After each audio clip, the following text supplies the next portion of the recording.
Assalamu alaikum. Hi friends. Welcome to Yummy Mom's Kitchen. assalamu alaikum. இன்றைக்கி நம்ம என்ன செய்ய போகிறோம்னா capsicum பன்னீர் மசாலா எப்படி பண்ணுறது அப்படிங்கிறத பார்ப்போமாங்க. தயிர் 2 டேபிள் ஸ்பூன், மிளகாய்த்தூள் 1 டீஸ்பூன், கரம் மசாலா 1 டீஸ்பூன், சீரகத்தூள் 1 டீஸ்பூன், உப்பு 1 டீஸ்பூன், இஞ்சி பூண்டு பேஸ்ட் 2 டீஸ்பூன், எலுமிச்சம்பழ சாறு 1 டீஸ்பூன், எண்ணெய் 2 டீஸ்பூன், மஞ்சள் தூள் அரை டீஸ்பூன். கலர் உங்களுக்கு பிடிச்சா போட்டுக்கோங்க, ஆப்ஷனல் தான். இது எல்லாத்தையுமே நல்லா மிக்ஸ் பண்ணிக்கோங்க. நல்லா ஃபைன் பேஸ்ட்டாக கட்டிகள்லாம் இல்லாமல் நல்லா மிக்ஸ் பண்ணிக்கோங்க. என்னுடைய சேனலை சப்ஸ்கிரைப் பண்ணாதவங்க சப்ஸ்கிரைப் பண்ணிக்கோங்க. நிறைய பேர் சப்ஸ்கிரைப் பண்ணாமே பார்த்துட்ருக்கீங்க. லைக் பண்ணுங்கள், ஷேர் பண்ணுங்கள். கருவேப்பிலை பொடி 1 டீஸ்பூன் போட்டுக்கோங்க. இதுக்கு பதிலாக நீங்கள் வெந்தயக்கீரை கூட சேர்த்துக்கலாம், இன்னும் நல்லா வாசனையாக இருக்கும். அதாவது நான் சொல்கிறது நல்லா காஞ்ச ட்ரை பண்ண வெந்தயக்கீரை பொடி பண்ணி வச்சுக்கோங்க. அது எதில் நீங்கள் மிக்ஸ் பண்ணாலும் நல்லா வாசனையாக இருக்கும். நல்லா மிக்ஸ் பண்ண பின்னாடி இது கூட ஒரு 100 கிராம் அளவு பன்னீர் சேர்த்துக்கிறோம். இந்த மாதிரி சின்ன சின்ன க்யூப்ஸாக வெட்டிக்கோங்க. இது நல்லா உடஞ்சிராத அளவுக்கு, அந்த பன்னீர் உடஞ்சிராத அளவுக்கு நல்லா மிக்ஸ் பண்ணிக்கோங்க.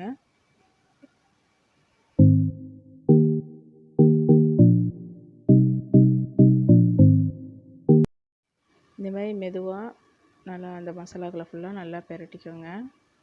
பன்னீர் மட்டும் உடஞ்சிடாமல் இருக்கணும்.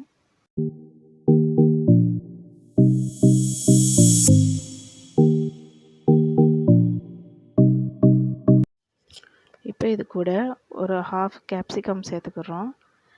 இந்த மாதிரி பீசஸ் போட்டுக்கோங்க. இப்போ அது கூட ஒரு பெரிய வெங்காயம், அதையும் இந்த மாதிரி பீஸ் பண்ணிக்கோங்க.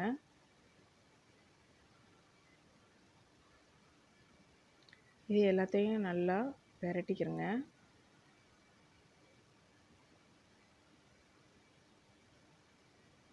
நல்லா எல்லாத்துலேயும் இந்த மசாலா போடுறது மாதிரி, அதே சமயம் இந்த பன்னீர் உடையாத மாதிரியும் பார்த்துக்குருங்க.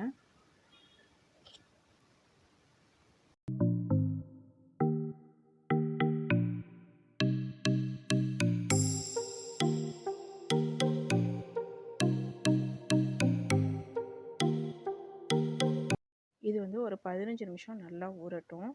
கொஞ்ச நேரம் மூடி வச்சுருங்க. இப்போ ஒரு கடாயில் 2 to 3 டேபிள் ஸ்பூன் எண்ணெய் விட்டுக்கோங்க. அதில் இது ஒன்று ஒன்றா எடுத்து தனித்தனியாக வைக்கணும். அப்படியே ஃபுல்லாக கொட்டிடாதீங்க. எல்லாத்தையும் தனித்தனியாக ஒன்று ஒன்றா எடுத்து வச்சு நல்லா கோல்டன் ப்ரௌன் வர்றது வரையும் நல்லா ஃப்ரை பண்ணிக்கோங்க.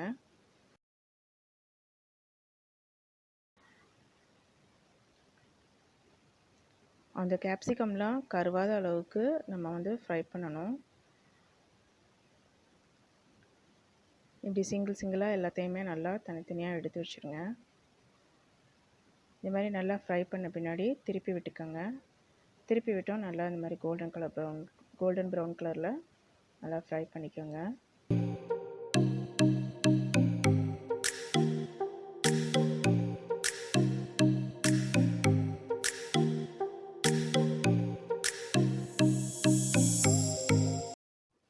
இந்த மாதிரி நல்லா ஃப்ரை பண்ண பின்னாடி இதை தனியாக ஒரு பாத்திரத்தில் எடுத்து வச்சுருங்க.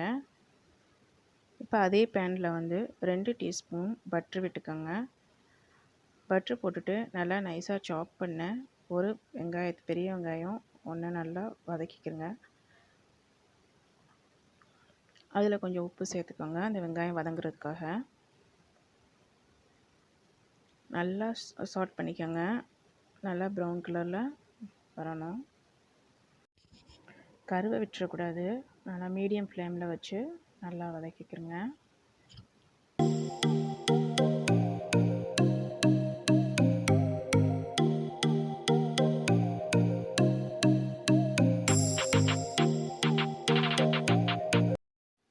நல்லா வதங்கின பின்னாடி இப்போ இது கூட ஒரு தக்காளி நல்லா நைஸாக அரைச்சி அதையும் போட்டு அதனுடைய ரா ஸ்மெல் போகிறது வரையும் நல்லா வதக்கிக்கிறோங்க. அந்த பச்சை வாசனை போகிறது வரையும். இந்த மாதிரி நல்லா வதங்கின பின்னாடி அதனுடைய கலர் மாறிடுச்சு பாருங்கள். வதங்கின பின்னாடி கரம் மசாலா 1 டீஸ்பூன் போட்டுக்கோங்க. ஆம்ச்சூர் பவுடர் 1 டீஸ்பூன் போட்டுக்கோங்க. இது ரெண்டையும் நல்லா வதக்கிக்கோங்க. இது நல்லா வதக்கின பின்னாடி சீரகத்தூள் 1 டீஸ்பூன் போட்டுக்கோங்க. அதை நான் உங்கள்கிட்ட காமிக்க மறந்துட்டேன், அதை போட்டிருக்கேன் பாருங்கள். அதோட சாட் மசாலா 1 டீஸ்பூன் போட்டுக்கோங்க. இது ஆப்ஷனல் தான், உங்களுக்கு பிடிச்சா போட்டுக்கலாம், அந்த வாசனை பிடிச்சா போட்டுக்கலாம். அதோட ginger garlic paste 1 teaspoon, chilli powder 1 teaspoon போட்டு நல்லா வதக்கிக்கோங்க. நல்லா அதனுடைய ரா ஸ்மெல் போகிறது வரையும், அந்த பச்சை வாசனை போகிறது வரையும் நல்லா வதக்கிடுவாங்க. இந்த மாதிரி வதக்கின பின்னாடி நம்ம ஏற்கனவே அந்த பன்னீர் மசாலா மீதம் வச்சுருப்போம், அந்த பொரிச்சிட்டு மீதம் வச்சுருக்கக்கூடிய அந்த மசாலாவை நம்ம இதோட மிக்ஸ் பண்ணுறோம். மிக்ஸ் பண்ணியும் இதையும் நல்லா வதக்கிக்கோங்க. இந்த மாதிரி நல்லா சட்டியில் ஒட்டாத அளவுக்கு நல்லா அப்படியே வதக்கிக்கோங்க.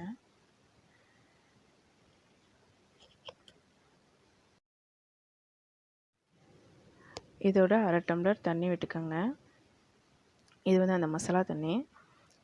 மசாலா தண்ணி இல்லைன்னா நீங்கள் சாதாரண தண்ணி 1/2 கிளாஸ் கலந்துக்கலாம். இதையும் நல்லா வதக்கிக்கோங்க.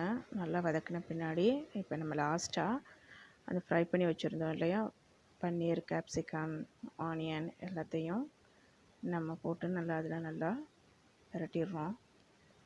இது நல்லா 2 to 3 நிமிஷம் நல்லா வதக்கிக்கோங்க. நல்லா வதக்கினது பின்னாடி நம்மளுக்கு நல்லா ரெடி ஆகிடும் அந்த மசாலாவோட சேர்த்து. இது நம்மளுக்கு ரைஸ்க்கு சாப்பிட்டுக்கலாம், ரொட்டிக்கும் சாப்பிட்டுக்கலாம். சப்போஸ் உங்களுக்கு இது கிரேவியாக வேணும் அப்படின்னா இதில் நீங்கள் இன்னும் ஒரு 3/4 டம்ளர் தண்ணி விட்டு நல்லா கொதிக்க வச்சிங்களாக்கும் அதனால் உங்களுக்கு கிரேவியாக வந்துடும். இது நான் உங்களுக்கு ட்ரையாக பண்ணியிருக்கேன்.